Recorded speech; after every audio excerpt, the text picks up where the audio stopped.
ہمارے ساتھ موجود ہیں ماہر معاشیات خاقان صاحب، ان سے ذرا بات کرتے ہیں۔ اچھا خاقان صاحب، ایک چیز بڑی انٹرسٹنگ ہے کہ ویسے تو ہم آپس میں ہم لوگ بات کرتے ہوئے کہہ رہے ہوتے ہیں کہ پتہ نہیں بجٹ کیسا ہوگا کیا ہوگا، لیکن جب سرکاری بلکہ حکومتی ارکان یہ کہہ دیں کہ ہمارے پاس آئی ایم ایف کے علاوہ کوئی چارہ ہی نہیں ہے، اور جس طریقے سے آئی ایم ایف کی ہم نے سنجیدگی دیکھی مائکرو مینیج کرتے ہوئے چیزوں کو بجٹ سے متعلق، تو کیا امکانات لگتے ہیں کہ کوئی کسی پہلو ایسا ہے کہ جہاں پر عوام کو ریلیف مل سکے اس بجٹ میں؟ I say this with a very heavy heart کہ آئی ایم ایف میں تو جانا پڑے گا، اور اس سے زیادہ دکھ کی بات یہ ہوگی کہ پاکستان 24ویں دفعہ آئی سی یو کے ڈاکٹر سے رجوع کر رہا ہے۔ وہ میں ہمیشہ کہتا ہوتا ہوں کہ my father is 93 and he has been to the ICU only once in life.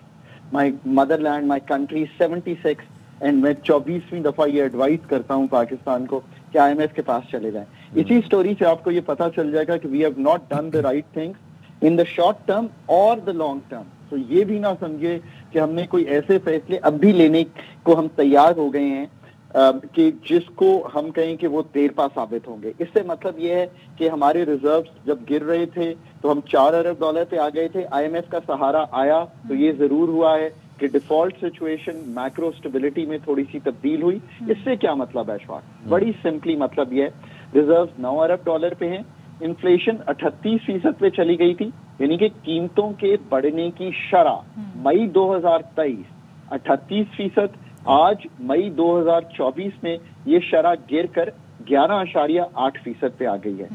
پر یہ کرنے کے لیے ہم نے اکانومی کو سلو کیا، 22% پالیسی ریٹ رکھا، یعنی کہ آپ کو بھی میں کہوں کہ 24-25% پہ بورو کر کے اپنے گھر کے قریب ایک دکان کھول لیں تو آپ کہیں گے اگر میں نے اتنا بڑا شرعی سود دینی ہے تو میں کام نہیں کرتا۔ یہ سادہ اگزامپل ہے۔ اگر گاڑی کی بوروئنگ یعنی کہ لیزنگ پہ بہت زیادہ آپ کو انٹرسٹ دینا پڑے تو اشفاق آپ کہیں گے میں نیکسٹ ایئر خرید لوں گا۔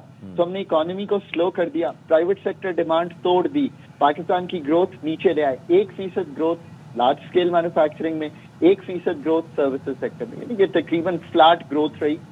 ایگریکلچر کا سہارا آیا، cotton crop, wheat crop, rice crop, یہ تینوں اللہ میاں کا کرم ہے کہ بہت اچھی ہوئی پاکستان میں، تو وہاں سے 6% کی گروتھ آئی، تو ہم بمشکل 2.25-2.5% کی گروتھ کے درمیان پہنچیں گے اس سال میں۔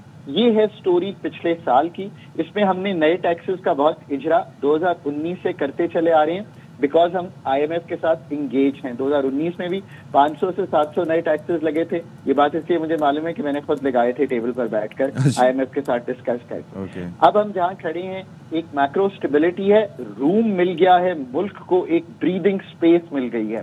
آئی ایم ایف کی انگیجمنٹ صدف ایگزیکٹلی یہ چیز دیتی ہے آپ کو۔ پاکستان میں ایک اسٹیبلٹی ہے، ریزروز کمفرٹیبل ہیں، لینڈرز دینے کو تیار ہیں، انویسٹمنٹ کے لیے کوشش کر رہے ہیں after hitting 50-year low as صدف رائٹلی پوائنٹڈ۔ یہ بھی لمحہ فکریہ ہونا چاہیے کہ domestic P S D P یعنی کہ جو ہمارا ڈیولپمنٹل بجٹ ہے اور ایف ڈی آئی، ان تینوں کو ملا کر بھی ہم پاکستان کی investment to G D P کی کم ترین شرح 50 سال پہ ہیں۔ اگزامپل صدف یہ ہے، چائنا 35% اپنے جی ڈی پی کا انویسٹ کرتا ہے۔ آپ کا بہترین دوست ہے نا، تو اس سے یہی سیکھ لیں۔ اچھی خبر اور یہ ہے، خبر اچھی بتائیں۔ ہاں خبر اچھی یہ ہے کہ we are going to live longer. Pakistan کی جو سوشل سیکٹر ہے اس کو میں دیکھ رہا تھا، اس کے کچھ جو اشاریے ہیں وہ بہتر ہوئے ہیں۔ میں اسی لیے کہتا ہوں کہ real prosperity is when we spend on the social sector and when we tell people to eat well, to exercise well, to have less tension in life. 67 years پہ پاکستان کی لائف ایکسپیکٹنسی فرام 65 چلی گئی ہے۔ کچھ stunting بھی نیچے آتی دکھائی دے رہی ہے، ابھی بھی آن دا ہائر سائڈ ہے، بٹ 40% سے ٹوٹ گئی ہے۔ کچھ چائلڈ برتھس بھی کم ہوئی ہیں۔ سو آل ان آل تھوڑے سے یہ انڈیکیٹرز امپروو کیے ہیں۔ انڈیکیٹرز اچھے ہیں، لیکن خاقان صاحب ایک عام آدمی جب یہ بجٹ کی بات سنتا ہے تو سب سے پہلے اس کو یہ خیال آتا ہے کہ مزید کتنا ٹیکس لگنے جا رہا ہے، جی ایس ٹی پہ کیا ہوگا، کیونکہ جی ایس ٹی لگتا ہے مزید بڑھتی ہے تو پھر ساری چیزیں مہنگی ہو جاتی ہیں۔ ابھی نیر بخاری صاحب کہے تھے ماچس کی ڈبی سے لے کے ہر چیز مہنگی ہو جاتی ہے، تو ایک عام آدمی کے لیے اس بجٹ میں کیا ریلیف ہے، کوئی ہے یا وہ کوئی امید نہ رکھے؟ تو سر پہلی تو یہ بات ہے کہ ہمیں اس چیز کا ادراک کرنا چاہیے کہ 2023 میں 29% انفلیشن تھی، 2024 جب ختم کریں گے مالیاتی سال اس جون میں